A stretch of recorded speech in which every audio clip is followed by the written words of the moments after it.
Le thème de ce soir, c'est la prière pour et avec les enfants. Et je vais faire une courte introduction et après vous aurez tous un petit travail à faire. Prier pour et avec des enfants, c'est un sujet délicat. Parce que il y a beaucoup de choses dont il faut tenir compte. Et c'est un sujet qui est passionnant. Et j'aimerais vous dire un petit peu notre historique. Comment on a été amené finalement à prier pour et avec des enfants. Ça s'est passé comme ça. Dès les premiers camps qu'on a organisés,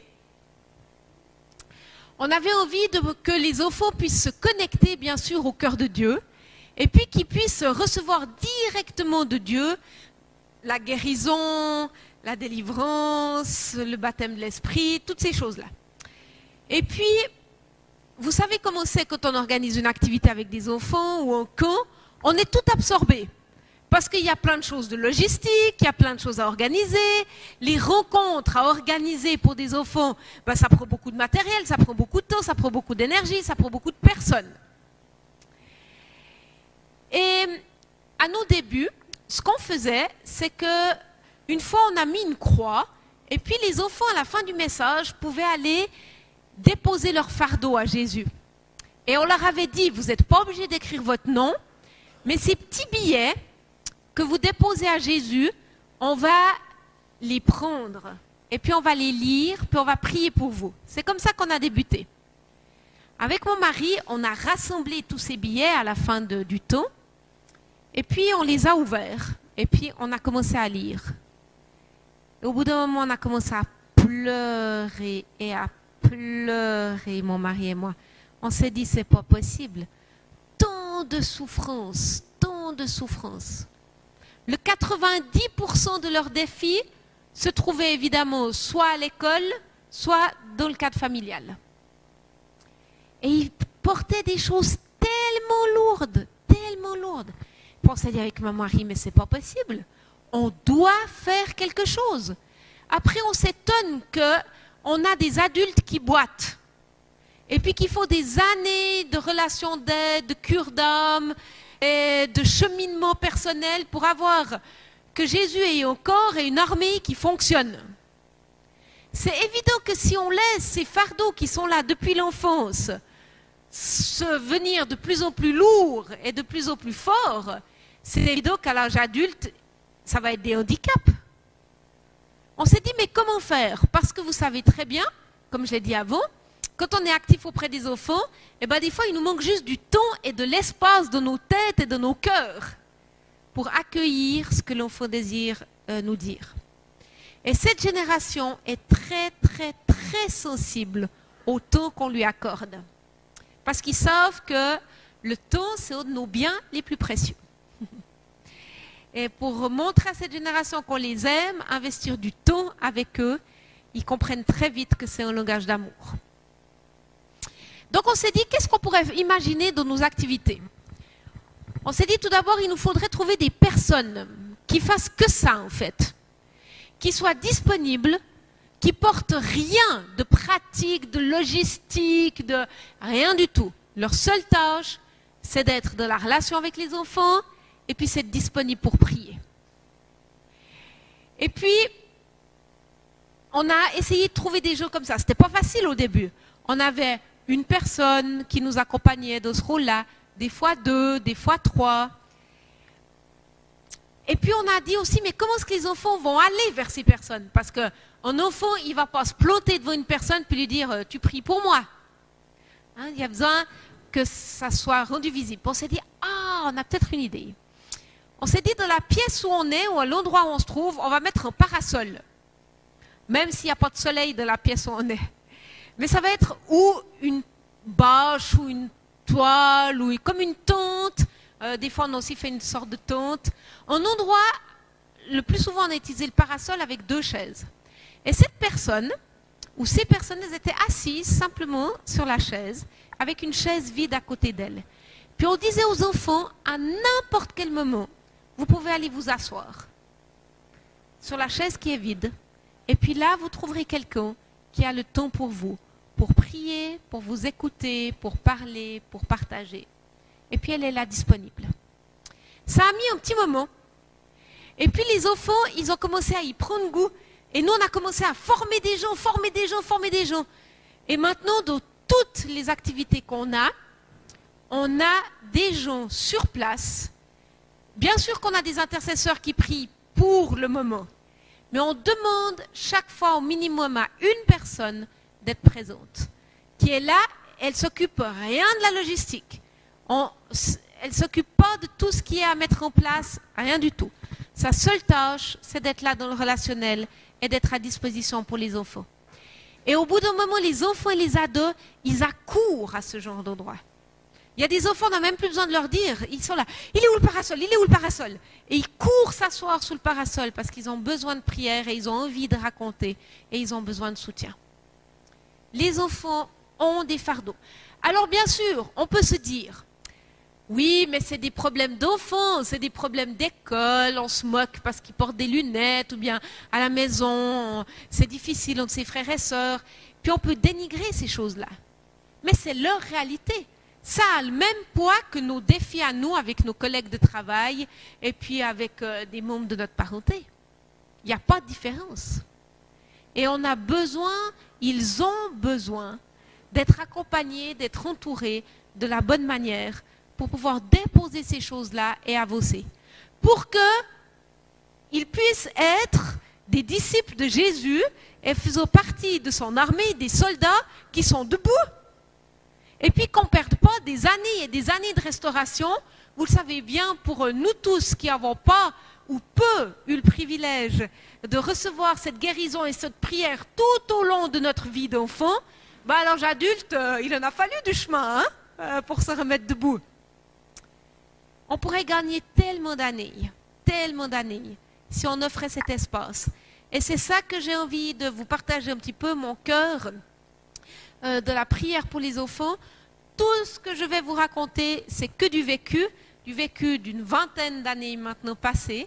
Et on a maintenant des intercesseurs qui ont été formés et qui sont prêts pour ça. Et voilà, on va en découvrir un peu plus ce soir. On a réalisé aussi le désarroi de beaucoup de parents qui ont juste aucune idée comment faire, comment prier, comment agir avec leurs enfants quand ils ont des défis et qu'ils ont besoin d'être soutenus dans la prière aussi. Alors, François va passer devant vous avec une boîte. Dans cette boîte, non, désolé, ce n'est pas de la glace vanille. C'est un petit billet. Vous en prenez chacun un de petits billets, d'accord? C'est une situation toute vraie que j'ai vécue d'un enfant qui a demandé la prière. Vous lisez la situation. Ce qui n'est pas noté sur le petit billet, vous pouvez l'inventer. Et puis, vous prenez 2-3 notes de votre calepin. Comment est-ce que vous conseilleriez cet enfant? Qu'est-ce que vous feriez avec cet enfant? Cet enfant-là. Voilà. C'est un enfant qu'on vous amène ou un adolescent, puis il vous partage ce qu'il y a sur le petit billet. Qu'est-ce que vous feriez? Comment vous agiriez? Qu'est-ce que vous prieriez? Qu'est-ce que vous diriez? Qu'est-ce que vous conseilleriez? C'est clair? Et puis vous notez 2-3 pistes. Je vous laisse quelques minutes pour ça.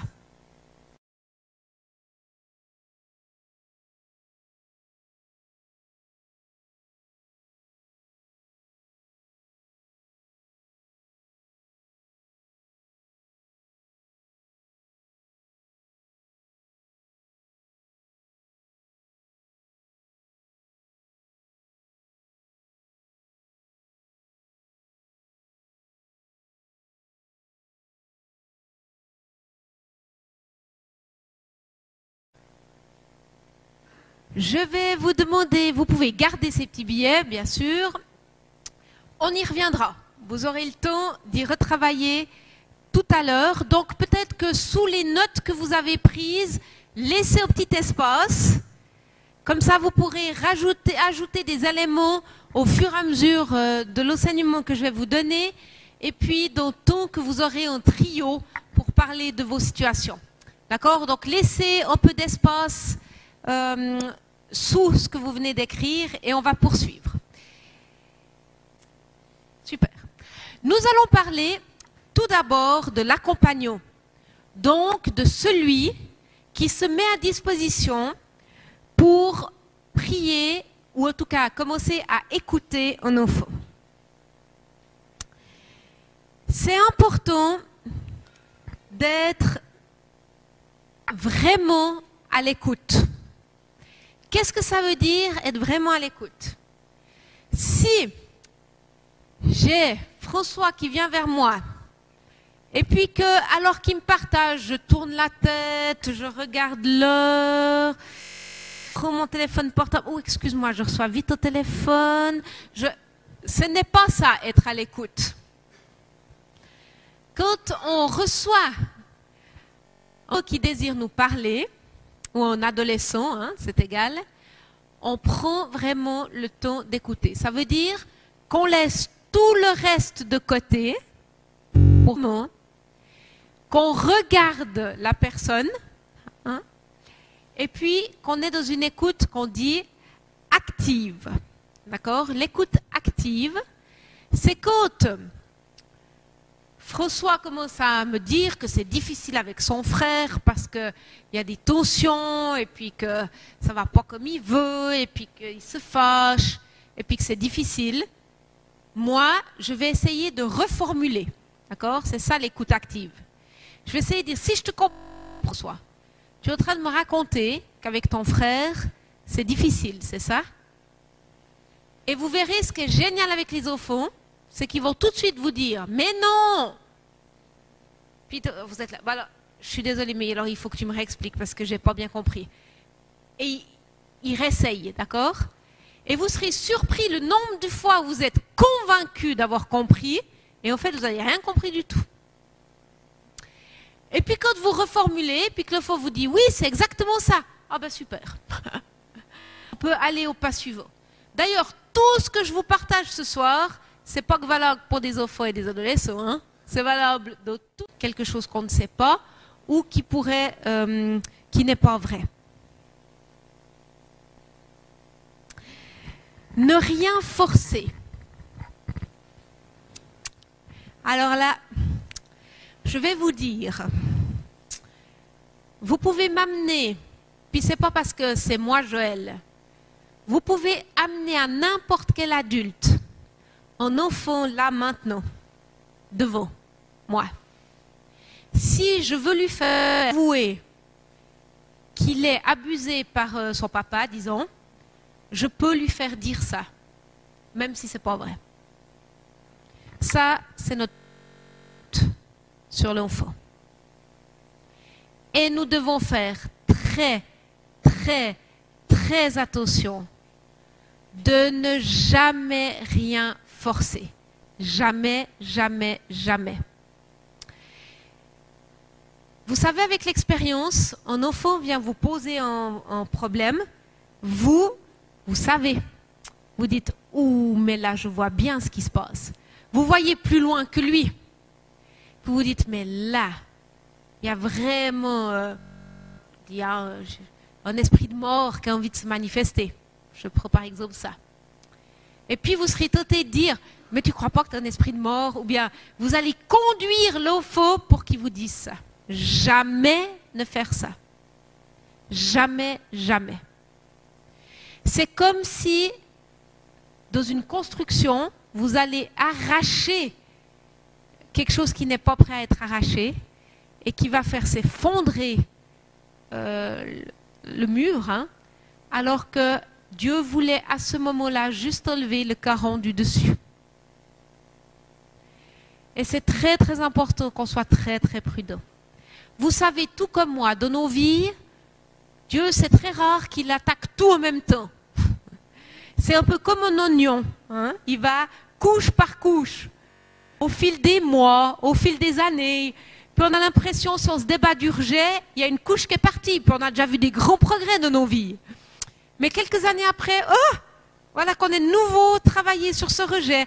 Et Dieu enlève une couche de plus, et une couche de plus, et une couche de plus, jusqu'à ce qu'on arrive au cœur. Mais il ne force pas. Et avec les enfants, ce serait tellement facile qu'on force quelque chose. Et il faut qu'on fasse très très attention de ne jamais forcer.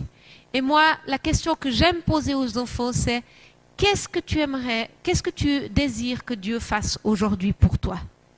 Qu'est-ce que tu veux que Dieu fasse aujourd'hui pour toi? Comme ça, je ne vais pas plus loin que ce que lui a envie que Dieu fasse. Et je ne mêle pas mes attentes, mon discernement dans ces choses-là. Bien sûr que le discernement, il est important, mais il est pour notre propre prière personnelle. On ne va jamais forcer.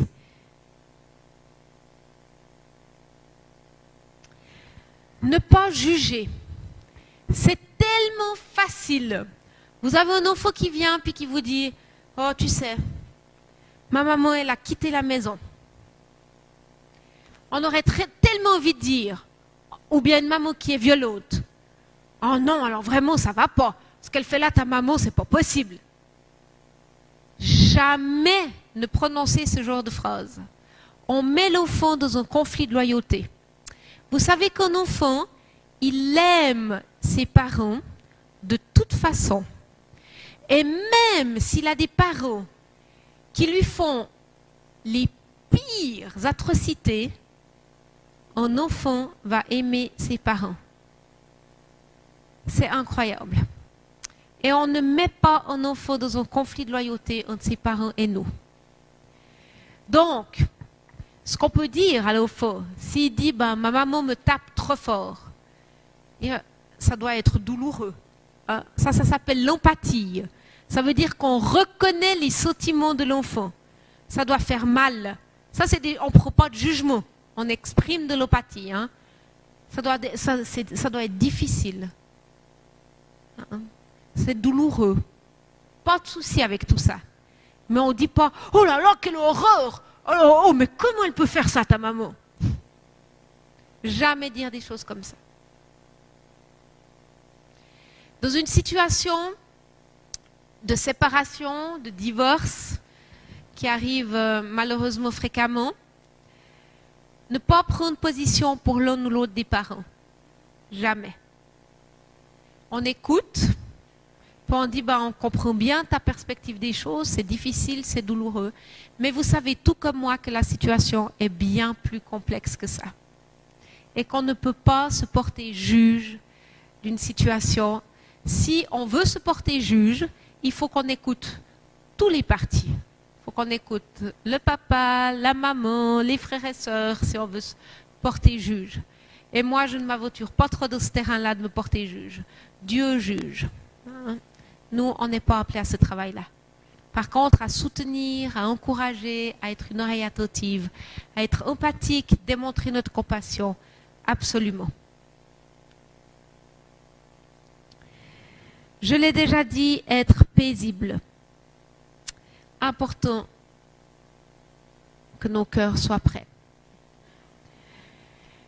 J'aimerais vous présenter maintenant quelques outils qui vont nous servir à servir les enfants le mieux possible.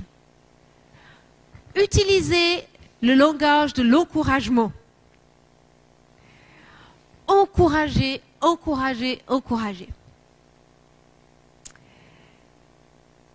en ayant confiance en la personne et en ayant confiance en Dieu. On veut que l'enfant ressorte encouragé de ce moment, renouvelé dans son espérance. Et on a un Dieu de l'espérance.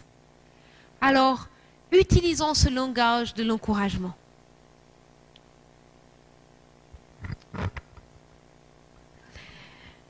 Vous allez vous demander ce que c'est drôle de lettres, mais c'est What would Jesus do? Il y a des bracelets qui ont existé pendant quelques années, c'était la mode d'avoir ces bracelets. Que ferait Jésus? Que ferait Jésus? What would Jesus do? Que ferait Jésus? C'est exactement cette question qu'on aimerait poser à l'enfant. Qu'est-ce que tu veux que Jésus fasse? Et puis ne dites pas, comme j'ai entendu des centaines de fois, si Jésus était là, qu'est-ce que tu voudrais qu'il fasse? Il est là, Jésus. Donc dites pas si Jésus est là. Dites Jésus est là. Qu'est-ce que tu as envie qu'il fasse pour toi aujourd'hui? C'est quoi ton attente? C'est quoi ta demande? En sachant que Jésus reste libre d'y répondre ou pas, ou de répondre encore mieux, parce que de toute façon, il a la meilleure des réponses. Mais vous vous souvenez que Jésus, quand il a vu un aveugle, il lui a demandé « Qu'est-ce que tu veux que je fasse pour toi ?» Puis nous, quand on y sort, on dit « Bah, le guérir, évidemment !» Mais l'aveugle a dû le dire, le verbaliser. Pareil, et c'est important, finalement, qu'est-ce que Jésus veut? Qu'est-ce que tu aimerais que Jésus fasse pour toi? Rien de plus que ce que l'enfant demande.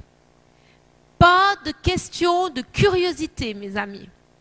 On n'est pas là pour satisfaire notre curiosité. Puis se dire, ah ouais, mais il me semblait bien que cette maman, elle était un peu bizarre. Donc raconte-moi un peu plus sur ta maman. Ça, on s'en passe, hein? Ce n'est pas à faire. Si vous avez des questions à poser au sujet de la maman, vous allez vers la maman. Vous n'utilisez pas l'enfant pour ça. Important de centrer l'enfant sur Jésus. Parce que vous n'allez pas rester avec l'enfant. Il faut que l'enfant, c'est la maturité, apprenne à se connecter directement à Jésus et à trouver des solutions en Jésus et pas en vous. Sinon, vous allez créer ce qu'on appelle la codépendance. C'est-à-dire que l'enfant va devenir dépendant de vous et chaque fois qu'il sera confronté à un problème, plutôt que s'adresser directement à Jésus, il va venir s'adresser à vous. Et ce n'est pas le signe de la maturité, ça. C'est pareil pour les adultes. Hein? C'est important qu'on emmène les enfants vers Jésus. Donc, ils nous confient leurs problèmes, puis dire, ben maintenant, tu vas le dire à Jésus. Hein? Oh, mais je ne sais pas comment faire. Ben, exactement de la même manière que tu viens de le faire à moi. Tu utilises les mêmes mots avec Jésus. Il n'y a pas besoin de mots spéciaux. Tu racontes la même chose. Tu racontes à Jésus. Et puis, qu'est-ce que tu aimerais que Jésus fasse? Ben, tu lui le dis maintenant. Dis à Jésus. Et on modélise quelque chose que lui, quand il sera seul dans sa chambre, reconfronté à ses peurs, il puisse y aller tout seul vers Jésus. Et que ça devienne une habitude. Alors bien sûr, ça ne veut pas dire qu'on n'a plus jamais besoin de nos frères et nos sœurs, on est d'accord. Mais si chaque fois en tant qu'adulte, on allait chaque fois demander de l'aide à quelqu'un pour les petites choses, ça n'irait pas. Et d'ailleurs, il y a beaucoup trop d'adultes qui sont dépendants de leur marche chrétienne. Alors qu'on a cet accès direct à Jésus. Qu'on peut directement lui parler, directement aller vers lui. La porte est ouverte. On n'a pas besoin de toujours passer par notre pasteur. Adaptons notre langage. S'il vous plaît, à l'âge de l'enfant, adaptons notre langage, mais faisons pas de ces oh là là, mon petit chou. Tout à coup, il y a des gens, ils changent de voix. Ils parlent à des enfants, oh, puis ils prennent une voix toute autre. Il n'y a pas besoin de changer de voix. Mais vous n'allez pas non plus commencer à parler de l'agneau immolé qui a donné son sang. D'accord? On adapte le langage à l'enfant. On garde des mots simples. On garde des mots qui ne font pas peur. Hein? On n'exagère pas dans ce qu'on partage. On utilise un vocabulaire qui reste adéquat pour l'âge de l'enfant. C'est important. Et s'il vous plaît, pas trop long non plus. Quand vous voyez que ton enfant il décroche, vous vous arrêtez. Un enfant, il n'a pas besoin de vos théories. Un enfant, il a besoin que simplement vous lui transmettez quelques vérités qui vont l'aider. Et ne racontez pas votre vie. Il n'y a rien de plus désagréable que quelqu'un vient vous confier au problème puis qui dit « Ah oui, ça me fait penser, moi j'ai eu ce problème » et puis qui commence pendant 10 minutes à vous raconter son problème alors que vous êtes venu raconter votre problème. Hein? Donc faites attention. Vous pouvez, si vous avez eu le même défi, vous pouvez dire les principes qui vous ont aidé à vous en sortir ou les clés que vous avez compris, mais vous n'allez pas pendant des minutes et des minutes raconter votre problème à vous. On n'inverse pas les rôles, évidemment. Quand vous priez pour un enfant, il n'y a pas besoin de crier. Quand nous étions à la Sablière en 2016, un soir, des chrétiens sont venus dans la pièce d'à côté de notre salle. Et puis ils ont prié pour des enfants. J'ai eu peur. Franchement, j'avais jamais vu ça de ma vie. J'ai couru vers mes amis africains en leur disant « C'est comme ça que vous priez pour les enfants? Est-ce que c'est juste moi culturellement qui là suis complètement à côté ?» Ils m'ont rassurée en disant que non. J'étais vraiment soulagée. C'était horrible. Hein? Ils priaient pour des enfants en hurlant. Mais quand je vous dis hurler, c'était hurler. Non, on s'entendait même plus dans notre salle. Ils hurlaient et ils poussaient les enfants. Et les enfants étaient par terre couchés. Et ils hurlaient sur les enfants. J'ai dit, mais si on était dans un autre continent, ils auraient pu être arrêtés immédiatement et mis en maltraitance pour enfants. Mais je vous promets, même pour moi, c'était terrorisant. Hein? D'ailleurs, quand j'y pense encore, je suis encore terrorisée. Mais vous auriez dû voir la force qu'il y avait. Et l'expression des visages, je n'ai pas vu beaucoup d'amour dans ces prières. Hein. Ça vous fait rire parce que c'est peut-être monnaie courante. Je sais bien. Mais je peux vous dire que... Non, heureusement. Mais je peux vous dire, c'est traumatisant que vous soyez de n'importe quelle culture et de n'importe quelle couleur de peau. C'est traumatisant. Quand vous êtes couché par terre et que par-dessus vous, il y a un adulte qui vous hurle dessus, et puis qu'après on vous dit que Dieu est bon et que Dieu vous aime, eh bien j'aurais de la peine à le croire, moi. Hein.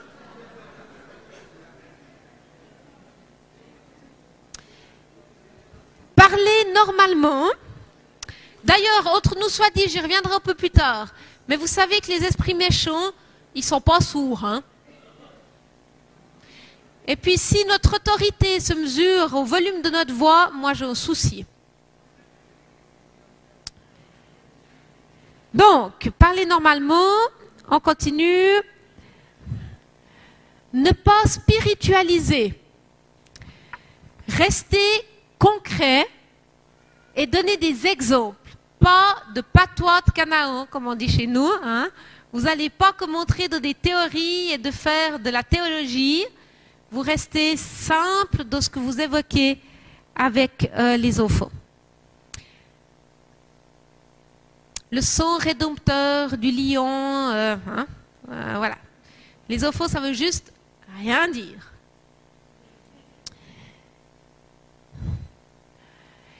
Vous respectez la sphère privée des enfants et leurs limites. Vous verrez que, vous savez tous, hein, on le dit en psychologie, on a une bulle autour de nous qui est notre bulle privée. Et vous savez bien que quand vous arrivez tout près de quelqu'un, il y en a qui ont une plus ou moins grande distance à cette bulle. Si vous arrivez près de quelqu'un et que vous voyez qu'il fait comme ça, c'est que vous êtes venu un peu trop près. Respectez ces choses-là. N'envahissez pas. Il y a des enfants, dans votre élan et votre enthousiasme, quand vous priez pour eux, vous voulez poser la main sur l'épaule. Il y a certains enfants, ça va leur poser aucun problème, puis ils seront tout contents. Et puis il y en a d'autres, ils vont faire ils vont se tendre comme ça. Enlevez votre main. On ne force pas. Il y a des gens qui sont tactiles, il y a des gens qui ne sont pas tactiles. Ben voilà. Et puis, suivant le vécu, eh ben, c'est juste désagréable. Et puis, vous savez, peut-être, certains d'entre vous, vous n'aimez pas être touchés. Ben voilà, c'est comme ça. Moi, c'est quelque chose que je ne connais pas, parce que je suis très tactile. Mais voilà, j'ai appris à respecter. Des fois, je me retiens mes mains, parce que je réalise que c'est important. Hein? Et puis, évidemment que quand on prie pour un enfant, on lui pose la main sur l'épaule, le dos, nulle part ailleurs, évidemment. Hein, le genou, c'est des endroits qui sont complètement neutres, mais je peux vous dire qu'on a vu de tout aussi. Donc, on fait attention et on respecte cette sphère privée et les limites de l'enfant. L'endroit ouvert, je l'ai déjà dit, et un sujet aussi important, on inclut les parents, écoutez-moi bien jusqu'au bout, le plus possible. D'accord? Donc, il y a des fois, c'est juste pas possible. Ah, c'est OK.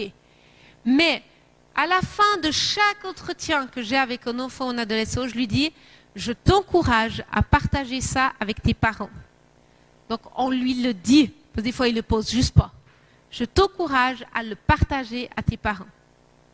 Certains enfants vont vous dire, bon, j'aimerais bien, mais j'ai aucune idée comment faire.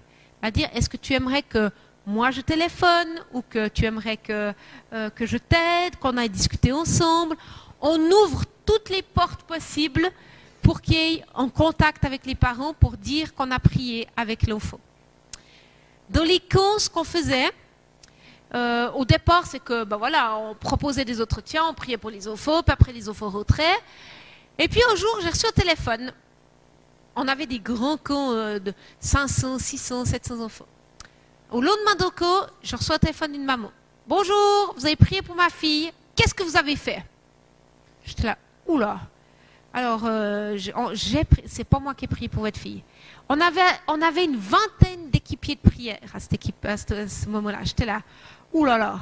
J'ai dit, écoutez, j'ai aucune idée. Est-ce que vous savez qui a prié pour elle? Non, mais c'est grave. Je dis, ok, j'entends bien.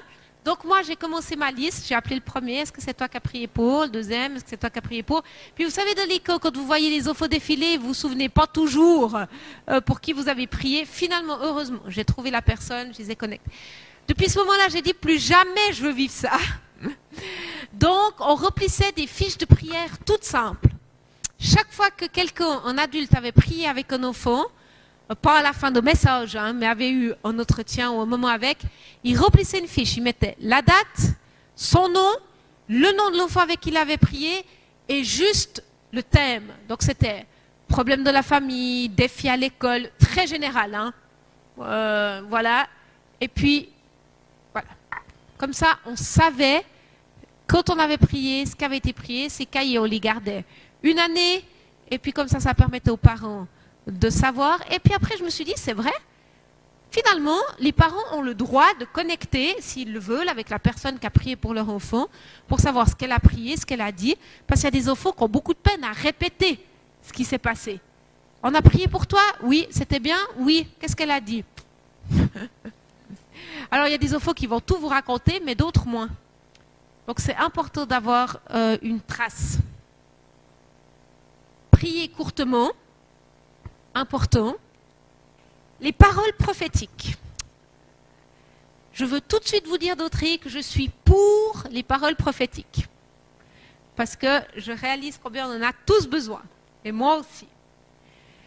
Mais, je vous dis aussi qu'à la fin de chaque camp, quasiment sans exception, je dois prier pour des enfants parce qu'ils ont été tellement marqués par la parole prophétique qui leur a été dite que ça les coince complètement. Et au lieu de les libérer, de les encourager, voilà ces enfants qui se retrouvent complètement apeurés, coincés. Je vous donne un exemple. Quelqu'un prie pour un enfant, et puis au fil de la prière, il reçoit vraiment que cet enfant a un appel missionnaire pour Tombouctou. Et puis, il lui dit, oracle de l'Éternel, tu seras missionnaire en Afrique, à Tombouctou. Et ce qui peut être la vérité. Et amen. Amen. Mais dit comme ça ne va pas. Ça ne va pas. Par contre, de dire, quand on reçoit cette expression, écoute, il me semble que j'ai prié pour toi. Tu as déjà pensé à la mission?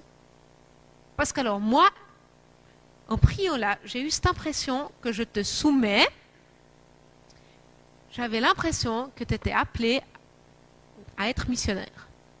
Et puis j'ai même reçu au lieu, je ne sais pas si ça te parle ou si ça ne te parle pas, mais j'ai pensé à Tombouctou. Voilà, tu sais ce que tu fais, tu notes ces choses-là, et puis on verra bien.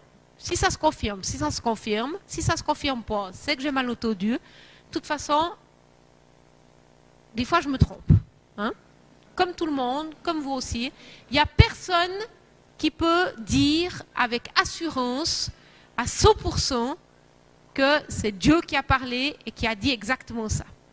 D'ailleurs, je me réjouis quand on sera au ciel de savoir toutes les paroles qu'on a fait prononcer au nom de Dieu qui n'étaient pas au nom de Dieu. Hein? Mais juste parce que nous, on a eu cette idée. Et puis, il y a aussi notre humanité. On est humain dans le canal. Donc, on peut recevoir une pensée juste de Dieu, mais dans la formulation, on ajoute une ou deux choses humaines, parce qu'on est tous humains. Ben voilà. C'est pour ça que dans la Bible, il nous est demandé de nous soumettre les uns aux autres et de soumettre ce qu'on reçoit. Donc, on pose la question. Puis, il y a des enfants qui vont vous dire « Oh, c'est incroyable! Je rêve depuis des années. » Ça m'est déjà arrivé à une petite que j'ai posé la question. « Je rêve depuis des années de me rendre en Asie. Alors là, c'est incroyable que tu aies reçu ça. » Confirmation. D'accord? Puis, des fois, il y a des enfants, vous leur dites ça, puis ils sont là. « Non. » T'es là, ok. Bah écoute, on verra bien. Voilà. Hein? Et c'est important de faire très attention à la manière dont on formule ces choses-là. Ça peut mettre des jougs pesants sur les épaules d'un enfant, ou d'un adulte aussi d'ailleurs, hein, de recevoir des paroles prophétiques qui ne sont pas soumises, qui ne sont pas proposées, mais qui sont imposées. La confidentialité. Alors, je n'ai pas parlé de garder les choses secrètes. J'ai parlé de la confidentialité. Vous allez voir la différence tout de suite. Il y a certains ados, suivant ce qu'ils vont vous confier, ils vont dire « Avant que je te parle, tu me promets de dire ça à personne. » Eh bien, mes chers amis, vous ne pouvez pas dire oui à cette question. Je ne sais pas au niveau légal de votre pays comment ça se passe. On ne va pas entrer dans ça. Moi, je connais comment l'Europe fonctionne. Mais de toute façon, vous ne pouvez pas dire que vous allez garder ça secret que pour vous. Parce que suivant ce que l'enfant vous partage, si il est tapé violemment, mais voilà, ou abusé sexuellement et qui souffre de des choses comme ça, vous allez devoir en parler à quelqu'un. Déjà rien que pour vous. Parce que garder quelque chose comme ça, c'est pas possible.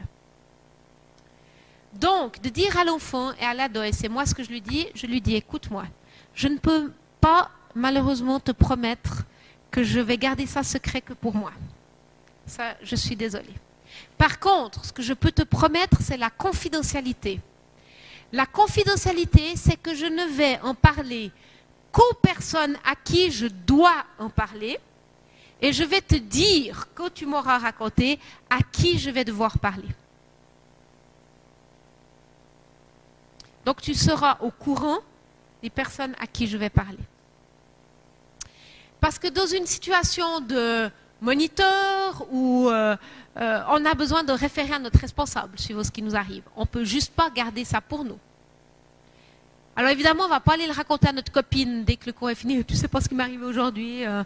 On peut dire, j'ai prié pour quelqu'un, c'était une situation difficile, mais on s'arrête là.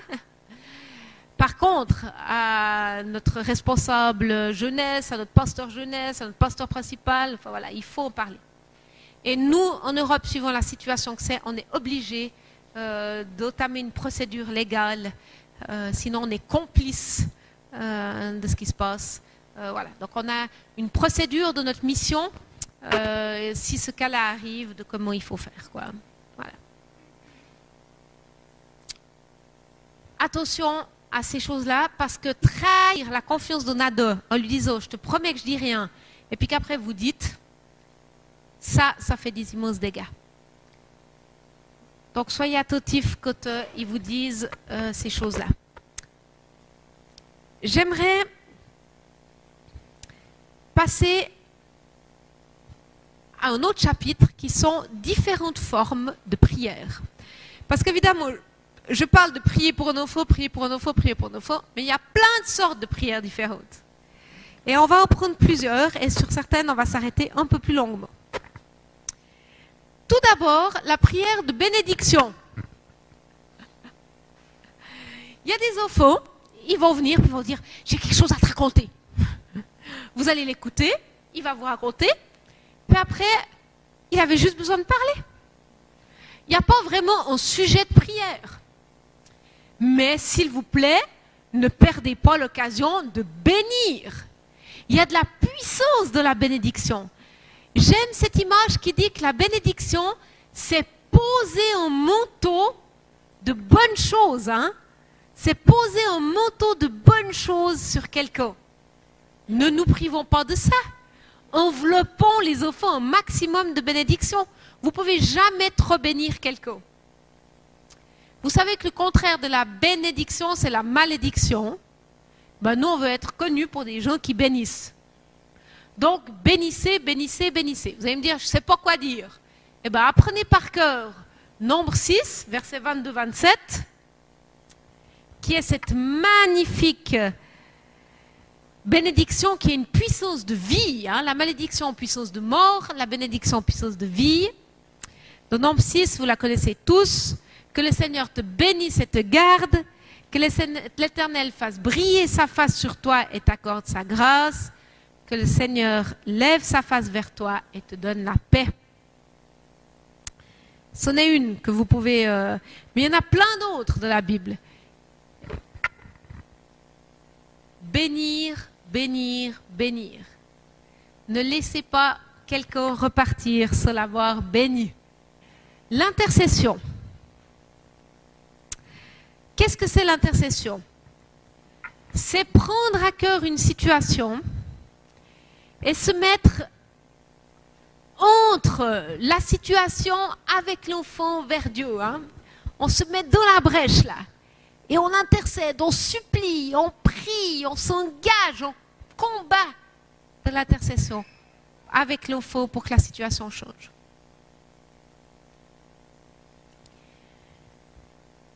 Un enfant qui est venu s'ouvrir, elle voulait absolument que sa maman guérisse. Parce qu'elle avait un cancer. Et puis là, on s'est mis à intercéder les deux. Vraiment intercéder, intercéder, intercéder. C'était notre cœur et on s'est mis ensemble. La maman est décédée. L'enfant est revenu vers moi et m'a dit, Dieu ne nous a pas écoutés. Il s'en fiche de mes prières, de nos prières. C'est des bonnes questions, hein? Et là, on a dû expliquer que la guérison, notre devoir à nous, c'est de semer des graines de guérison. C'est ce que Dieu nous dit. Priez pour les malades. Mais c'est lui qui choisit, c'est lui qui fait qu'il y ait guérison ou pas. Ce n'est pas nous qui guérissons, c'est Jésus qui guérit. Pourquoi Jésus guérit des fois et des fois il ne guérit pas? Je ne sais rien. Ce genre de questions, n'inventez pas des réponses, on n'en sait rien. On n'en sait rien. Par contre, je lui ai dit, tu sais quoi? Moi maintenant, je vais prier pour toi, pour que Dieu te console et te guérisse. Ça, je peux faire. Et elle avait reçu tellement de prières et de réponses quand elle avait essayé de dire aux gens que Dieu ne répondait pas, que pourquoi Dieu ne l'avait pas écouté. Elle avait reçu tellement de théories, que c'est parce qu'elle avait manqué de foi en priant, que c'est parce que c'était destructeur. Et moi, je lui ai dit, je ne sais pas pourquoi. Reconnaître que des fois, on ne sait pas. Et ce qu'on sait, c'est que le malin a encore une place dans ce monde terrible, et puis qu'il détruit et qu'il se plaît à détruire et qu'il a encore de l'autorité. Et puis que ça touche les bons et les méchants également. Par contre, montrer de la compassion, accompagner. Et savoir se réjouir quand il y a une guérison, parce qu'il y en a. Amen. Et on veut en voir encore plus. Et on ne va pas lâcher. On va continuer à prier pour la guérison tout et plus, puisque ce que Dieu nous demande ça. Et c'est génial de prier pour la guérison avec les enfants. Génial. Parce qu'eux, ils croient tellement que Dieu peut agir. Donc, entraînons les enfants, continuons, persévérons dans cette prière de guérison. À Dieu appartient la réponse. Et il y a des fois, nous on sème des graines de guérison, il y a des fois des miracles instantanés de guérison, des jambes qui se rallongent, des tumeurs qui disparaissent, enfin des choses incroyables. Puis il y a des fois des guérisons progressives avec l'aide de la médecine aussi. Parce que c'est Dieu qui a donné l'intelligence aux médecins.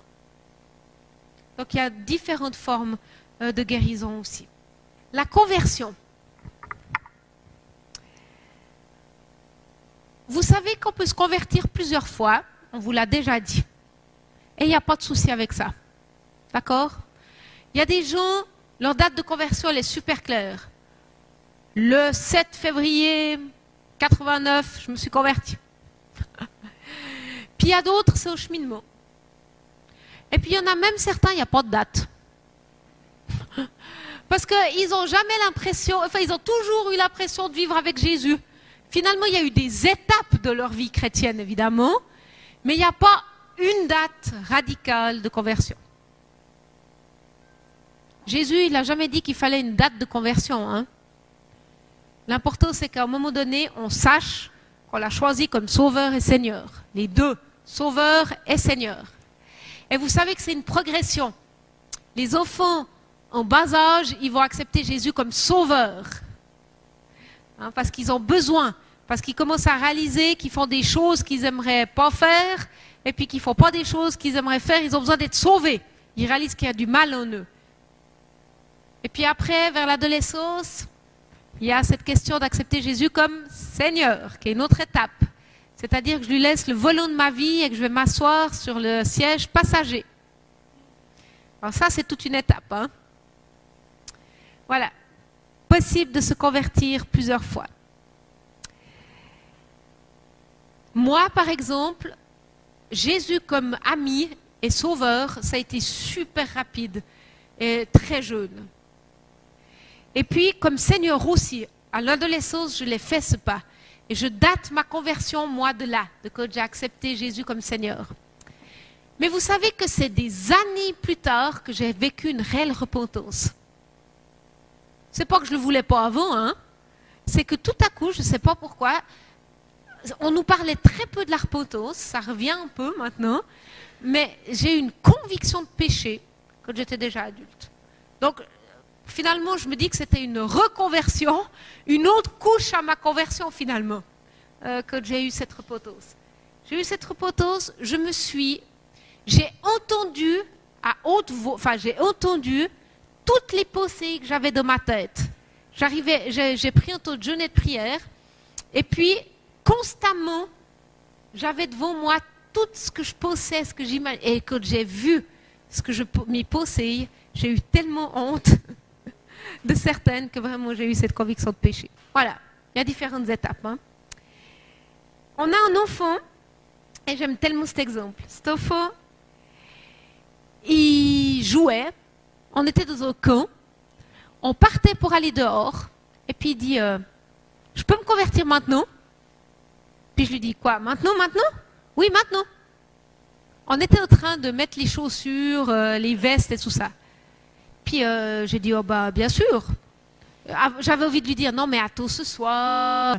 Puis finalement je me suis dit, pourquoi tu lui répondrais ça? Bien sûr qu'il peut se convertir maintenant. Il a prié 30 secondes. Seigneur, je t'accepte comme sauveur, comme Seigneur, je suis tellement content que tu sois mon papa, je t'aime, je te demande pardon pour mes pieds, voilà. Et puis après, il m'a regardé, il m'a dit, c'est bon, je peux aller jouer? J'étais là, oui. Bien sûr. C'est moi qui étais là. Est-ce que c'était vraiment une vraie conversion? Mais bien sûr que c'en était une. Bien sûr que c'en était une. Et dans sa spontanéité, il voulait le faire tout de suite maintenant, puis après, il peut passer à autre chose. Ne méprisons pas ces choses-là. Ne méprisons pas ces choses-là. Le baptême de l'esprit. Alors, les deux prochains, ça va être des sujets un peu plus chauds, si je peux exprimer les choses comme ça. Parce qu'évidemment, ça va dépendre de votre théologie. Bon, comme Guy l'a déjà dit, dans la Bible, c'est écrit noir sur bleu, soyez remplis du Saint-Esprit. Voilà. Après, on l'interprète chacun selon ce qu'on a été enseigné. Moi, j'ai envie de dire que souvent, ce qui se passe quand on prie comme ça pour les enfants, c'est un peu une douche du Saint-Esprit, si je peux m'exprimer comme ça. Parce qu'on leur dit, Saint-Esprit, viens, visite cet enfant. Et puis, il y a des enfants qui ressentent quelque chose. Hein. Moi, je me souviendrai toujours de cette petite fille. Je lui dis, ça va? Elle me dit, oh, je vois des ciels, je vois des cœurs qui tombent du ciel de mon cœur. C'était tellement beau. D'autres qui ont une chaleur, hein, qui disent « Oh, je me sens tout chaud partout hein. ». C'est souvent une manifestation que le Saint-Esprit visite et fait du bien. Voilà. Il y a des enfants qui ne ressentent rien, comme des adultes qui ne ressentent rien. Pas de souci, ça ne veut pas dire que le Saint-Esprit n'est pas agissant. Hein. Il est libre de faire comme il veut. Un des premiers signes, hein, un cadeau que Dieu désire nous offrir, c'est le parler en langue. Le parler en langue, il est décrit dans Corinthiens, qui est une langue qui est là pour nous édifier. Les enfants ont besoin du parler en langue. Tout comme nous d'ailleurs. C'est Paul hein, qui disait « Priez en langue autant que moi hein. ». C'est pour notre édification personnelle, notre construction personnelle. D'accord? Priez en langue, priez en langue, priez en langue. Moi, j'aime prier en langue, demander le parler en langue à Jésus pour des enfants. Parce que eux, vous savez quoi, ils s'attendent à rien, ils n'ont pas toutes ces images, ils se disent pas, je dois tomber, crier, tout ça, ça n'existe pas chez les enfants. Ils sont là. Et puis, on leur dit, Jésus veut t'offrir un cadeau. Est-ce que tu veux ce cadeau? On est libre, hein? Si un enfant dit non, il dit non. Si un enfant dit oui, on lui dit, bah voilà, demande à Dieu ce cadeau, demande à Dieu. Et puis, ce que je fais généralement, moi, c'est que je commence à parler en langue avec les autres enfants qui sont là. Et puis, tout à coup, je lui dis, bah, ce cadeau, si tu veux en profiter, il faut l'ouvrir. Hein? C'est super de recevoir un cadeau, mais si on le laisse dans son emballage, bah, c'est un joli cadeau, mais il n'est pas très utile. Ouvre le cadeau et commence à parler. Et je peux vous dire, sur les centaines, pour ne pas dire milliers, mais centaines d'enfants pour lesquels on a prié pour le parler en langue, tous ceux qui ont voulu le recevoir l'ont reçu. Il n'y a que ceux qui ne l'ont pas voulu, qui ne l'ont pas reçu, parce que Dieu nous respecte et nous aime tellement. Mais je réalise que c'est quelque chose de tellement important. La chose qui arrive souvent, c'est qu'ils le reçoivent, mais ils n'osent pas mettre de volume. Hein. Ça arrête. Puis je leur dis toujours, c'est pas le Saint-Esprit qui va monter le volume, c'est pas le Saint-Esprit qui va prendre ta langue et puis bouger ta langue, ça c'est toi qui fais. Donc mets du volume là. Et puis après, on débouche souvent de des taux de chant en langue, de prière en langue. Et puis ils disent, j'ai l'air bête, hein. Ouais, on a tous eu cette impression, de toute façon, les premières fois on a parlé en langue. Mais après, ça devient quelque chose de normal. Hein. Et c'est tellement un outil, quand on ne sait plus comment prier, quand on est à court de mots, de pouvoir prier en langue, c'est une telle bénédiction.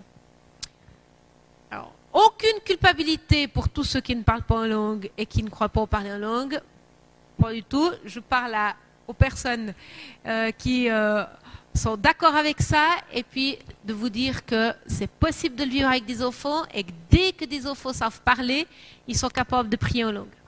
Notre fils Baptiste, il l'a reçu alors que son papa jouait à la louange dans un camp Et puis il vient vers moi, puis il dit maman, puis il commence à parler langue.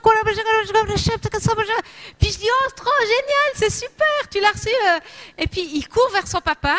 À la fin de tout le long, il parle à son papa lui dit mais tu me racontes quoi comme charabia? Parce qu'il y avait tellement de bruit autour. C'est qu'après plus tard qu'il a expliqué. Mais lui il l'a reçu d'un coup complet.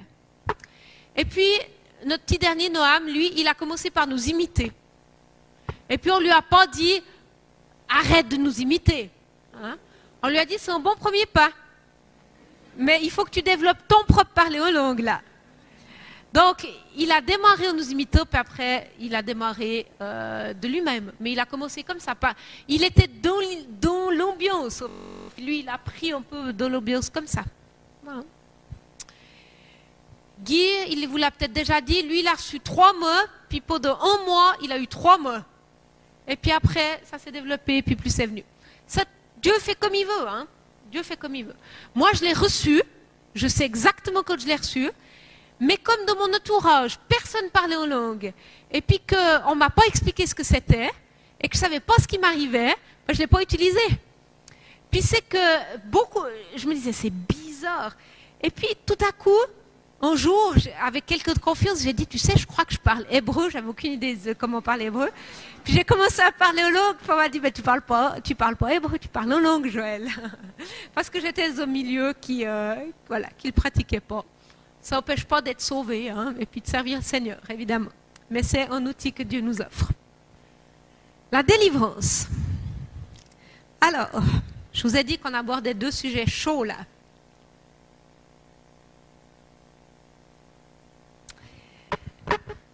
Quand j'aborde ce sujet en Europe, je dois passer toute la première partie de mon message à expliquer que des esprits méchants existent.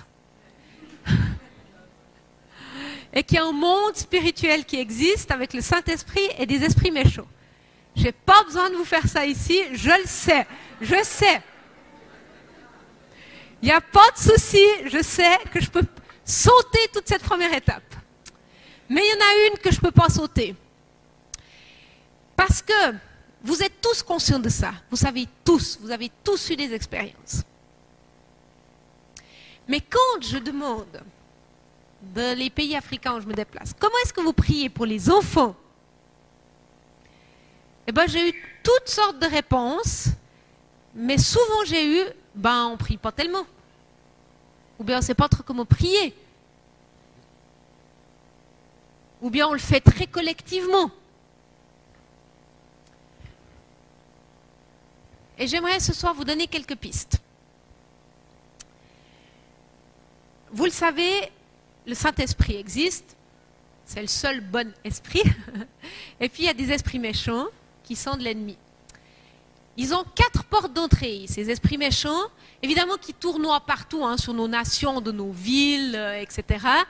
D'ailleurs, c'est très intéressant pour nous qui voyageons beaucoup, parce que quand on arrive et qu'on s'établit dans un nouvel endroit, tiens, je vais vous poser la question. Qu'est-ce que vous croyez qui nous est tombé dessus, si je peux dire comme ça, quand on est arrivé à Abidjan, où tout à coup on s'est dit, tiens, ça ne nous ressemble pas dans notre famille, bizarre ce qui nous arrive là. Et puis qu'on s'est dit, voilà, c'est les esprits qui règnent sur la ville et il faut qu'on soit attentif à ça. Une idée? Des fois quand on est dedans, c'est difficile, hein?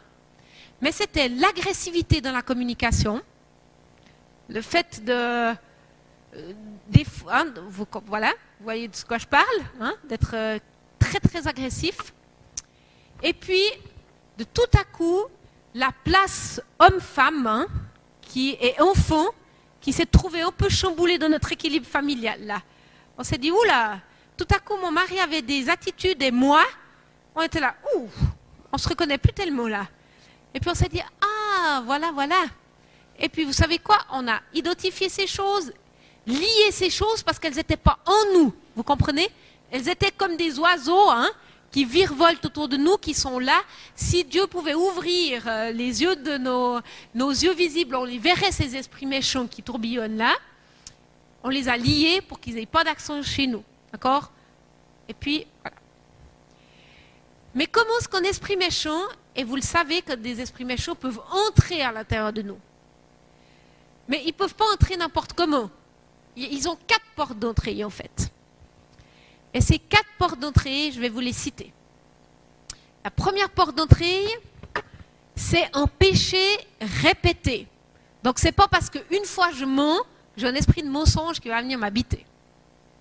Mais si je mens, etc., au bout d'un moment, ça donne le droit, ça ouvre une porte à l'ennemi pour venir à l'intérieur de moi.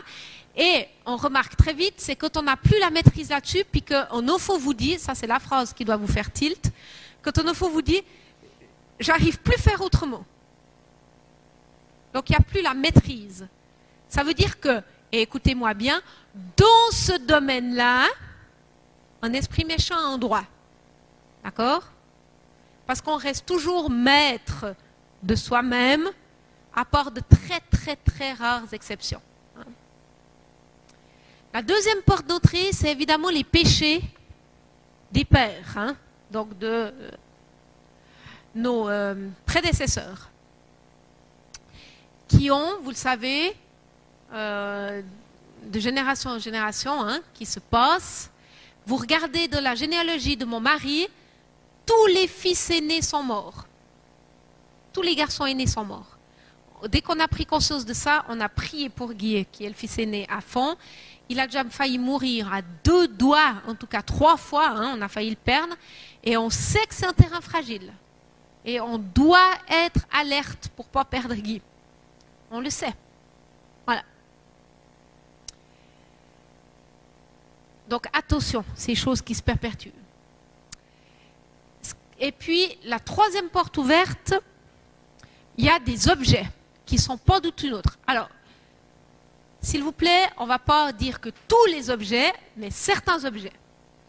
Je vous donne un exemple. Une fois, j'ai prié pour une fille. Il n'y a rien qui se passait. Vraiment, ma prière ne décollait pas. Puis j'ai été attirée par son collier. J'ai dit, ce collier, est-ce que tu serais d'accord de l'enlever? Parce que je ne suis pas très à l'aise avec. Est-ce que tu es d'accord? Et puis elle me dit, oui, oui, bien sûr. Enlevez le collier. Pof! C'est comme si, de nouveau, le canal avec Dieu était ouvert. Et ce collier avait été utilisé pour des pratiques malsaines. Voilà. Tous les objets ne sont pas neutres. Un jour, je suis arrivée dans une famille. Elle m'a dit, la maman, il faut que tu viennes prier pour mon fils. Je dis, volontiers. J'arrive, il me dit, Joël, j'entends des voix. Je dis, ok. Puis qu'est-ce qu'elle te dit, ces voix? Elle me dit que je dois aller me mettre sous le train. Et puis chaque soir, ça vient de plus en plus fort. Et puis j'hésite même maintenant à vraiment y aller, au fait. Je dis, ok, tu sais qui c'est qui te parle? Oh oui, bien sûr. C'est la carte, là. Je dis, quelle carte? La carte de ce jeu. Regarde-la dans mon tiroir. T'es pas neutre du tout. D'accord? Là, j'ai dit, bah alors, on va faire quoi? Bah, il faut que je la jette. Bah ouais, il faut que tu la jettes. Et il y a besoin de nos maisons de faire un ménage. Alors, s'il vous plaît, on ne fait pas la chasse aux sorcières. Mais dans le Saint-Esprit, on demande, est-ce qu'il y a des objets dans cette maison qui ne te font pas plaisir et qui ne t'honorent pas Jésus? Point. Notre fils, il a fait des cauchemars, mais vraiment violents. Et Guy vous a déjà raconté ça. Un jour, on a dit, ok, ben, regarde dans ta chambre les objets qui peuvent amener ça. Et puis, il a vidé 2-3 choses. Voilà. À vous de voir et de sortir. Mais c'est important de faire attention. Tous les objets ne sont vraiment pas neutres. Et puis, la 4e porte d'entrée, c'est les chocs émotionnels. Vous savez, chaque fois que vous faites... parce que vous avez les émotions qui... au choc émotionnel. Un jour, j'ai une dame... Non, ouais, une jeune dame qui vient vers moi, elle me dit, c'est terrible, mais j'ai tout le temps mal là au bras. Mais ça me fait si douleur, ça me pique, mais ça me pique. J'étais là, bon... Je dis, ben, je veux bien prier pour que ça s'arrête, mais on va écouter Dieu pour voir s'il nous dit quelque chose. Et puis, t'as quoi, elle me dit, oh, tu sais quoi? Je me souviens d'avoir eu des piqûres là. Je dis, ah ouais? Ouais, puis je me souviens que j'étais traumatisée parce que c'est arrivé dans un contexte. On a fermé cette porte du choc émotionnel. On a demandé aux esprits méchants qui étaient venus sur ce choc de partir. Plus jamais eu mal. Voilà. Et ça fait toujours rire beaucoup nos enfants parce que dès qu'ils ont un choc émotionnel, ils sont là, tu vas prier pour nous, hein? Ou bien dès qu'il y a... Et systématiquement, ça, c'est de l'hygiène de vie. Chaque fois qu'il y a un choc, hein, eh ben, on prie pour ne pas laisser d'emprise à l'ennemi. Et vous savez, les chocs, vous ne les commandez pas. Hein. Tout à coup, vous pouvez voir quelque chose, vous pouvez entendre quelque chose, vous pouvez subir quelque chose qui sont des chocs émotionnels. Et c'est juste de l'hygiène de vie, de simplement fermer la porte et voilà, pour que l'ennemi ne profite pas de cette situation de faiblesse pour entrer et faire du mal. La délivrance, elle est pour tout le monde. J'ai encore pas rencontré un chrétien qui n'avait pas besoin, à un moment donné, de vivre une délivrance. C'est un outil comme plein d'autres. Et de nouveau là, il n'y a pas besoin de crier, il n'y a pas besoin d'hurler, il n'y a pas besoin de faire toute une cérémonie. Simplement prendre autorité au nom de Jésus. Les esprits méchants ne sont pas sourds, votre autorité ne dépend pas du volume de votre voix. L'autorité, elle vient de la puissance du nom de Jésus-Christ. Donc au nom de Jésus, prendre autorité sur ces peurs-là, prendre autorité sur ces choses-là. Et puis des fois, il y a des manifestations, et puis des fois, il n'y a pas de manifestation. Mais on se fiche, ce n'est pas notre problème, c'est le fruit qui compte. Notre prière, elle aura marché s'il y a un changement. S'il n'y a pas de changement, ben on continue à prier. Il y a des fois des prières de délivrance qui sont instantanées, le changement est radical. Puis des fois, il faut prier 10 fois, 15 fois, 20 fois, ben on ne sait pas pourquoi, là non plus, c'est comme ça. On a, dans ma famille, des troubles d'alimentation depuis toujours. Et puis, c'est un terrain qui est vraiment très très fragile là. Notre fille est née, quand elle est née, elle n'a pas voulu prendre le sein. Impossible de la nourrir. On a prié pour ça. Elle dormait, c'était un bébé. Elle a hurlé, elle s'est rendormie. Elle n'a plus de problème de nourriture. Je me suis dit, oh, si on avait passé 15 ans, tous les repas à se battre pour qu'elle mange, ça aurait été l'enfer. Et puis là, en une prière, ça a été fait.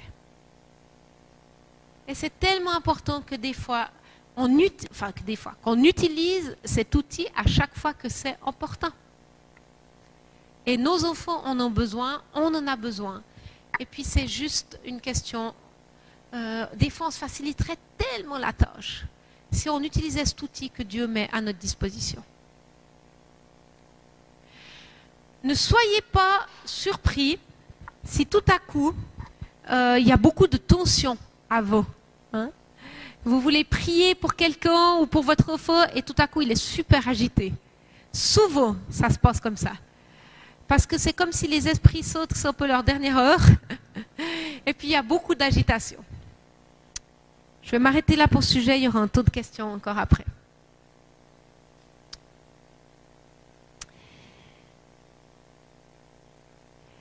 J'aimerais vous donner l'occasion maintenant, comme le temps file, comme toujours, que vous puissiez reprendre cette fois-ci en trio vos situations. Je sais que plusieurs d'entre vous, vous n'avez pas de situation parce que vous êtes arrivés au cours de route. Pas de souci. Il faut au moins qu'une personne dans votre groupe ait une situation. Et puis, vous avez quelques minutes là en trio pour partager votre situation, écouter les uns des autres, voir ce que vous aviez noté en premier, ce que vous noteriez maintenant, ce que vous ajouteriez après ce que vous avez entendu. OK? Vous prenez un petit moment pour dialoguer de ces situations dans vos trios.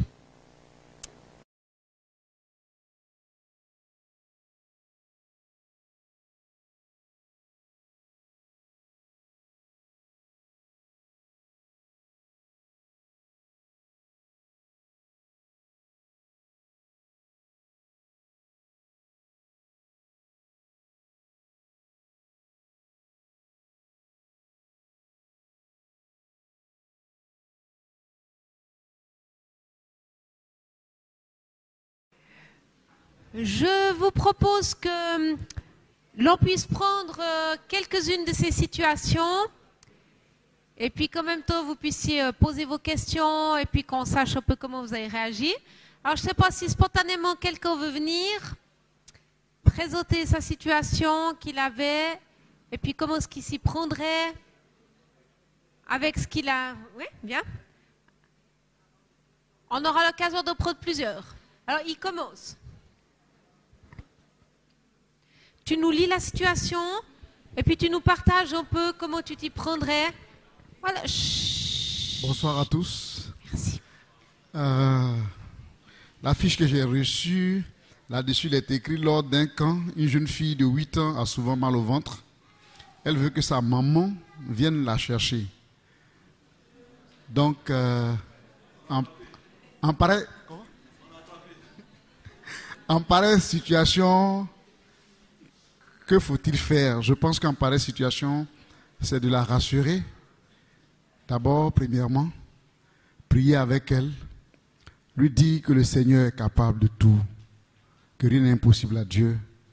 Et même si sa maman venait la chercher, si le mal veut demeurer, le mal va demeurer.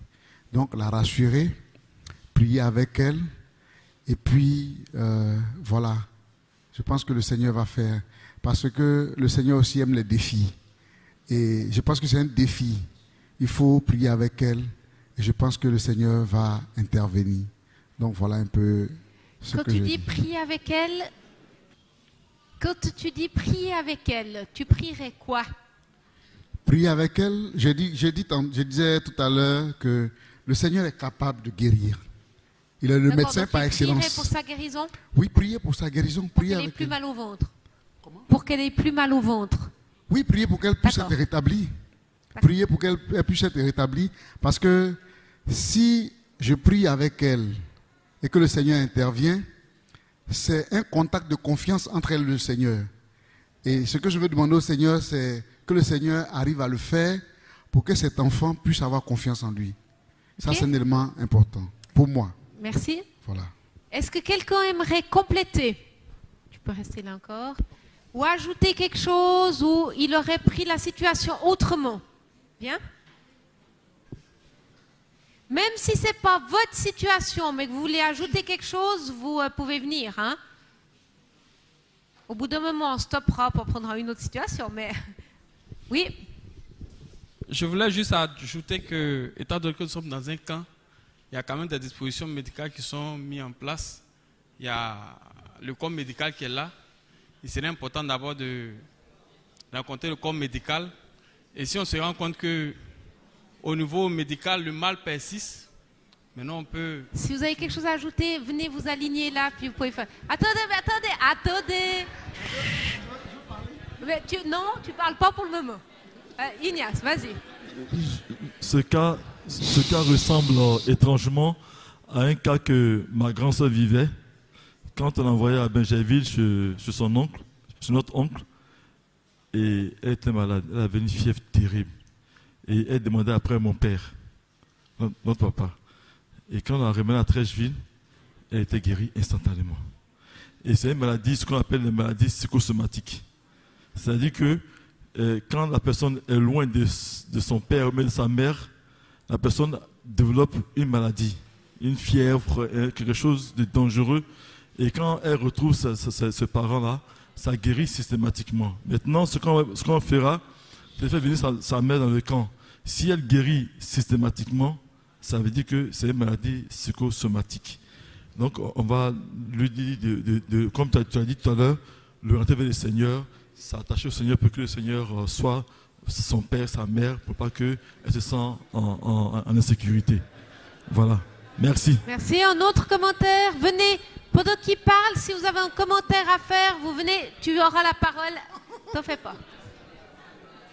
Comme ça, on ne perd pas de temps. Si vous voulez ajouter quelque chose, venez. Merci. En plus de ce qu'a dit le frère, j'avais tiré les parents. Parce que les parents peuvent savoir le mal que leur fille a. Ça peut être un mal habituel qui n'a rien à voir avec la spiritualité. Et les parents, s'ils savent que leur fille actuellement a la mal au ventre et que c'est tel médicament ou tel aspect qu'il faut lui donner, ils pourront soit dire, donnez-lui ce médicament-ci, ou prier pour elle. Et au cas où le mal persisterait, les parents même pourraient venir chercher leur fille. Parce que c'est vrai que nous sommes un camp chrétien, mais la fille appartient à ses parents-là. Merci. Merci. Alors, je crois qu'il n'y a plus personne qui veut faire de commentaires. Alors, on t'écoute. Ok, je pense que après toutes ces réponses, je pense quand même que nous sommes à un camp, comme on l'a dit tout à l'heure, comme il est dit sur le papier. Mais je pense que nous savons, je sais toutes ces choses qu'il faut avertir les parents et tout. Mais la première personne, pour moi, à qui nous appartenons d'abord, c'est vrai que nous avons nos parents. Je pense que le Christ, je pense que la première personne, le premier médecin que moi, à qui je veux me référer, c'est le Seigneur. C'est de prier. C'est vrai qu'on va appeler les parents, mais il faut prier d'abord. Moi, je pense, pour moi, il faut prier d'abord, et puis après avertir les parents. C'est important pour moi. Voilà. Merci. Alors, pour apporter une conclusion à ce premier cas, je pense qu'effectivement, dans la plupart des cas, un mal de ventre, surtout si c'est le soir, avant d'aller se coucher, etc., chez un enfant, c'est probablement de l'ennui. Et c'est vrai que les pistes que vous avez évoquées, de savoir qu'il y a un médecin sur place, ça peut déjà rassurer l'enfant.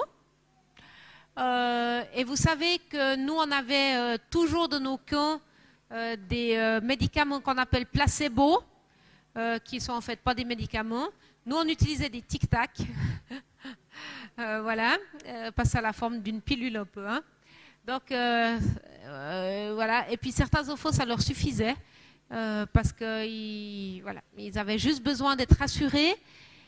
Et puis, de téléphoner aux parents sans la présence de l'enfant, parce que vous savez que certains enfants, si vous téléphonez aux parents et que c'est de l'ennui, c'est catastrophique, hein, parce que ça va empirer la situation. Mais c'est vrai que de téléphoner aux parents après, en disant, ben voilà, il y a un mal de ventre, puis les parents peuvent très bien vous dire c'est de l'ennui, c'est pas de l'ennui, voilà, c'était aussi une bonne piste.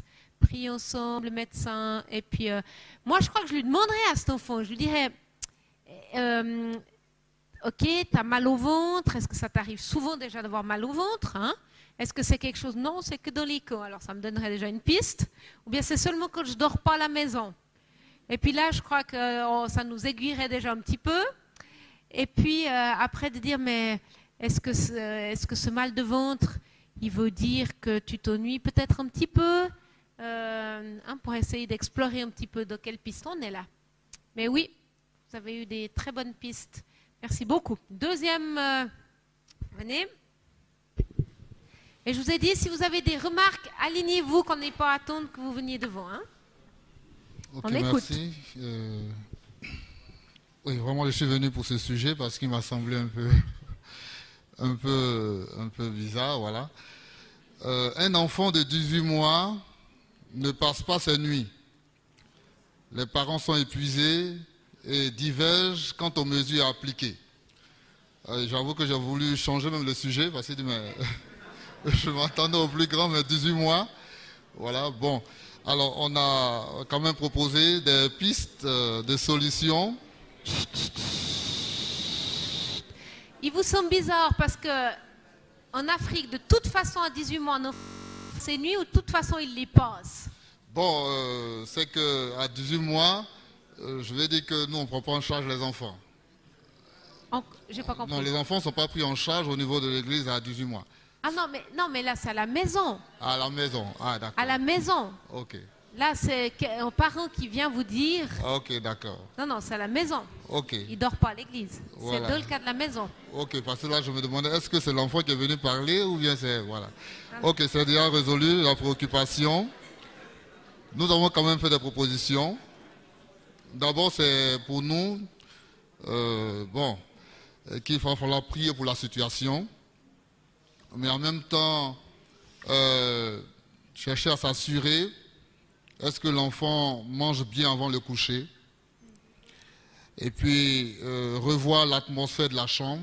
Est-ce qu'il n'y a pas d'éléments dans la chambre qui et qui peut-être leur chambre est trop encombrée, ou encore d'autres éléments, comme on vient de voir tout à l'heure, qui peut influencer négativement. Et puis, on peut se demander, est-ce que l'enfant n'a pas besoin de la chaleur des parents au lit?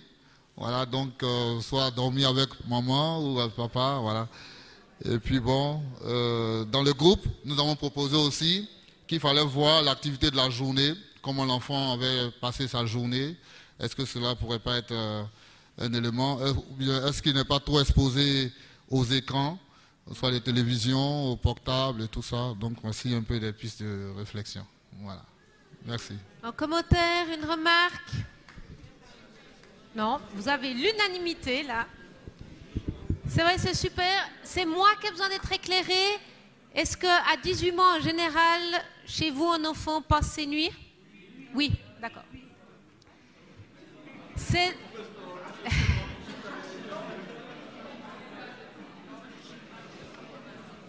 En fait, chez nous, on a une tendance qui devient plus en plus, qui se dégénère vraiment, où en fait, les parents deviennent esclaves de leurs enfants la nuit, qui ne dorment pas jusqu'à 3 ans, 4 ans, qui passent pas leur nuit et les parents se lèvent 2 fois, 3 fois, 4 fois.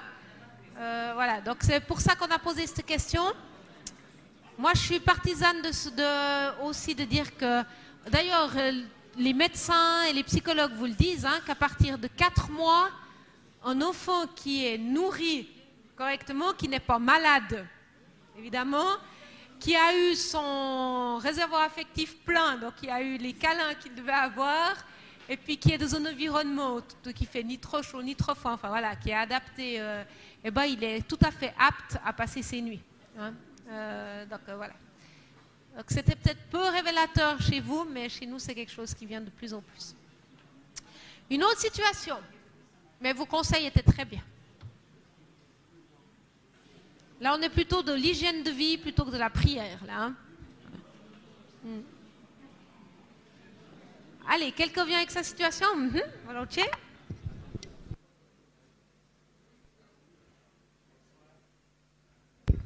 Bonsoir.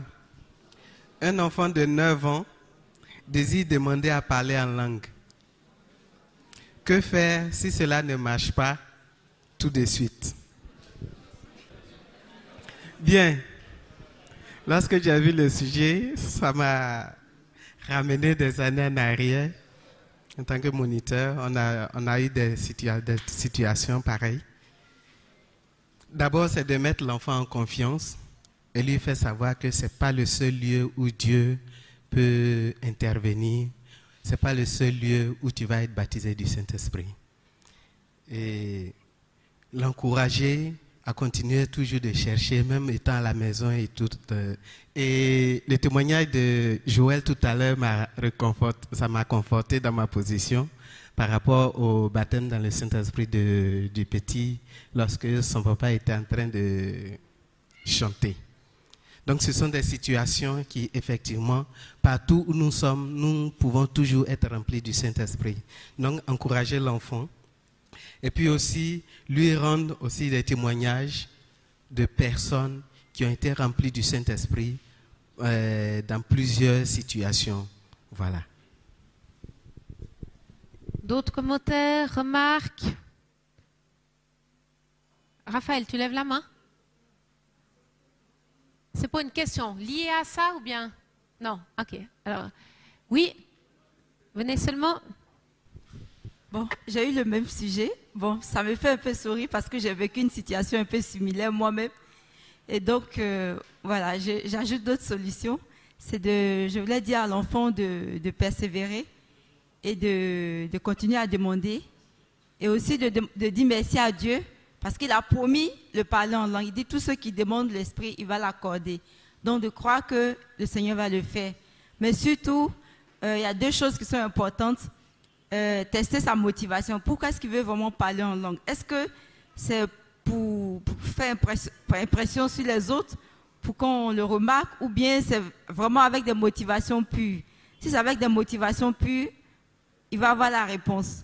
Maintenant, l'autre élément aussi, Dieu est souverain. Le Seigneur, il répond quand il veut. Et on ne peut pas forcer et dire qu'il faut absolument qu'il réponde maintenant. En son temps, le Seigneur va répondre. J'ai souri parce que quand j'étais étudiante, je voulais parler en langue aussi. Et à un moment donné, j'ai dit au Seigneur, j'étais fâchée parce que ça ne venait pas. Et j'ai dit au Seigneur que si je ne parle pas en langue, je vais plus prier. Bon, excusez-moi, j'ai un arrière-plan musulman et donc je me suis convertie quand j'étais déjà grande. Donc, j'ai dit au Seigneur, il faut absolument que je parle en langue, sinon je ne prierai plus. Et j'ai passé des semaines comme ça. Et à un moment donné, j'ai vu que j'étais en train de spirituellement me dessécher et j'ai demandé pardon au Seigneur. Et contre toute attente, c'est venu tout seul. Comme ça, j'étais dans ma chambre et c'est venu. Donc, voilà, merci. Je crois que c'est vrai qu'une des clés, c'est dire à cet enfant de se détendre, de ne pas avoir peur et puis de persévérer. Des fois, ça demande un peu de persévérance, comme une nouvelle langue qu'on apprend. Et ben, des fois, ça prend un peu de temps. Et puis, voilà, Dieu est souverain. Merci pour votre témoignage. Une dernière situation? Oui? Bonsoir, bien-aimés. Voici le sujet. Une fillette ne veut plus aller à l'école. Elle n'arrive pas à expliquer pourquoi à ses parents. Les parents téléphonent pour demander de l'aide. Bon, je reprends encore. Une fillette ne veut plus aller à l'école. Elle n'arrive pas à expliquer pourquoi à ses parents. Les parents téléphonent pour demander de l'aide. Bon, nous on a dit, bon, ce genre de sujet, on va envoyer ces derniers à la délivrance. Oui, bon, c'est ce que je... on va la délivrer. On va faire une délivrance. Une délivrance.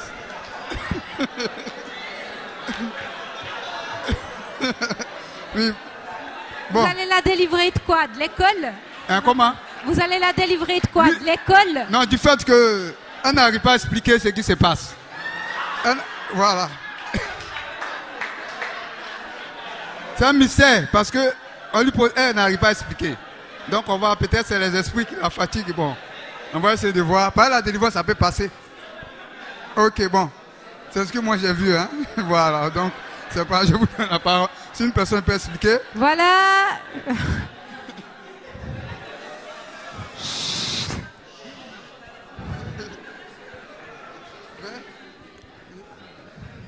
Donc, il faut que vous me résumiez votre réponse à part la délivrance. C'est quoi? Bon. Parce que je ne suis pas sûre d'avoir compris là. Comment? Bon, à part la délivrance, on va faire des séances de prière avec elle. Mais vous allez prier dans quel sens? Comment? Vous allez prier quoi avec elle? Non, puisqu'elle n'arrive pas à expliquer la situation qu'elle vit, l'état. Pourquoi elle ne veut plus aller à l'école? On lui demande, mais elle n'a rien à dire. Donc on pense que ce n'est pas sa faute. Donc vous allez prier pour qu'elle puisse... Pour qu'elle puisse aller à l'école. Pour qu'elle puisse aller à l'école. Voilà. Donc c'est la délivrance qui va lui permettre d'aller à l'école.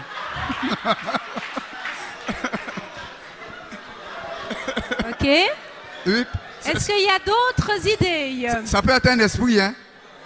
Un esprit qui la retient. Donc, il faut la délivrer pour qu'elle parte à l'école. Voilà, de vos taux d'agitation, s'il vous plaît.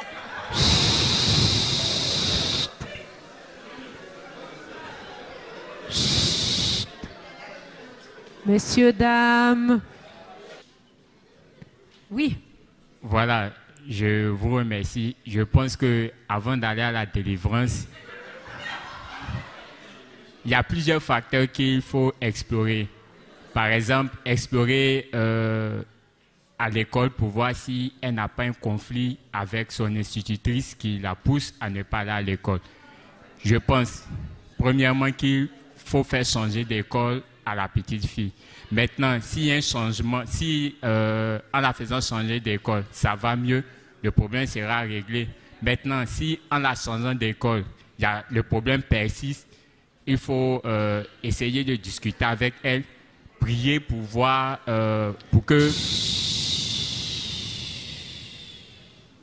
prier pour que le Seigneur nous oriente sur le véritable problème, mais d'abord chercher à savoir sur le plan physique, est-ce qu'il n'y a pas un problème, un conflit entre elle et son institutrice qui fait qu'elle refuse d'aller à l'école? Est-ce que... Messieurs, dames, si vous avez un commentaire à faire, vous vous levez et vous venez là, mais vous arrêtez de discuter dans les rangs. Merci. Vous allez me faire retrouver mes réflexes d'institutrice si vous continuez comme ça. Hein?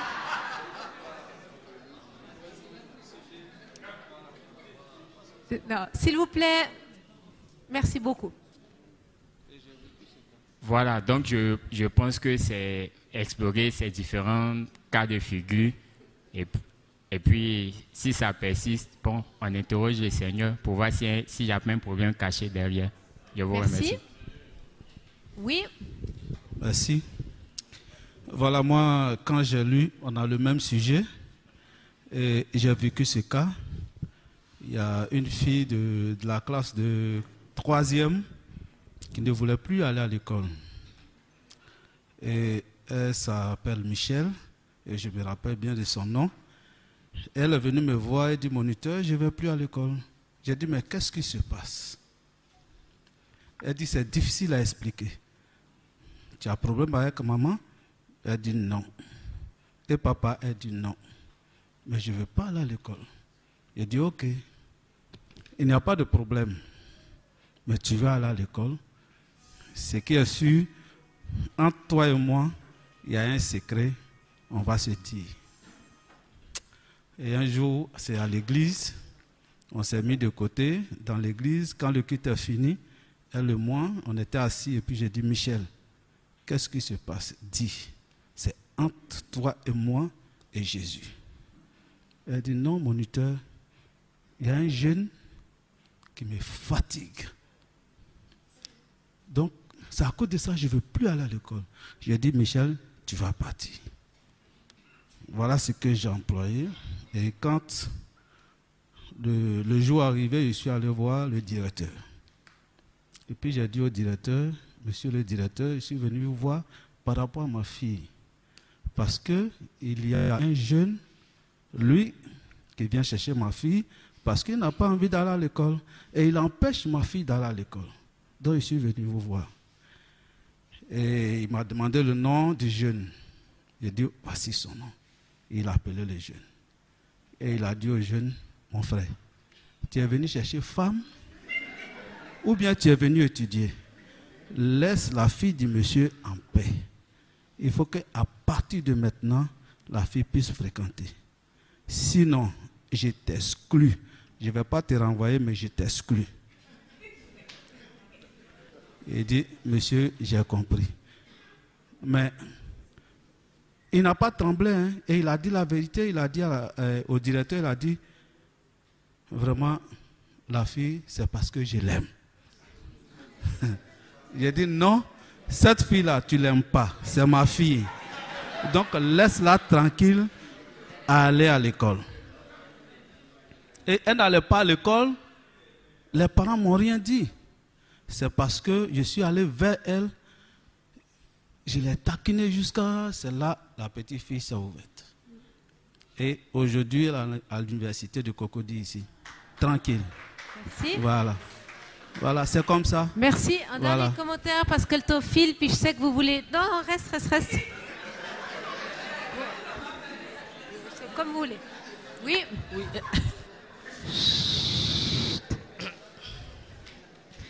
Ça ne sera pas de ma faute si vous partez un peu plus tard, 21h ce soir. Hein? Oui. Alors, en fait, je voulais ajouter déjà à ce qu'il a dit. Bon, c'est sûr qu'il a raconté une expérience personnelle, mais dans laquelle je pense qu'il y a des choses qu'on pourrait faire avant la délivrance. Ce serait déjà essayer de faire parler l'enfant. Et ça ne veut pas dire le même jour, forcément. Ça veut dire prendre du temps. Et si l'enfant ne veut toujours pas s'exprimer, tout dépend de son âge, on peut utiliser plusieurs autres méthodes, c'est-à-dire par exemple le dessin. Moi je dirais par exemple à un enfant, s'il est plus jeune, de me dessiner une journée de quelque chose qui concerne l'école, pour que je puisse percevoir un tout petit peu au travers de son dessin, ce qu'il ressent au fond de lui, comment est-ce qu'il se représente l'école. Et après, avec des conversations, je pense qu'il faut être patient et persévérant pour pouvoir obtenir de l'enfant des indices qui vont nous conduire vers le problème. Et non pas tout de suite se dire que c'est l'institutrice, parce que la plupart du temps, je ne pense pas que ce soit vraiment l'institutrice, c'est d'abord tout ce qu'il y a autour, parce qu'il y a beaucoup de harcèlement à l'école, et ça fait vraiment souffrir les jeunes. Donc je pense que c'est ce que je voulais ajouter. Alors, je pense que vous auriez beaucoup de choses à ajouter. Moi, je pense que c'est vrai que c'est un processus, et puis il faut mettre l'enfant en confiance pour qu'il puisse parler de ce qui l'empêche vraiment de pouvoir aller à l'école. Donc, parler aux parents, bien sûr, normalement, ils doivent bien le voir, hein, ça ne doit pas être caché devant eux. Et puis, après, voir quelque chose d'autre. La seule chose que je ferais différemment, c'est que je ne dirais pas que c'est un secret entre... personnellement, je ne dirais pas que c'est un secret entre moi et l'enfant. Oui, mais c'est un processus. Voilà. Mais en l'occurrence, tout est venu à la lumière après, donc il n'y a pas eu de souci avec ça. Voilà. Merci beaucoup. On aurait pu prendre plein encore de situations, c'est sûr. C'est passionnant, on voit ça. Mais on arrive au terme de notre soirée.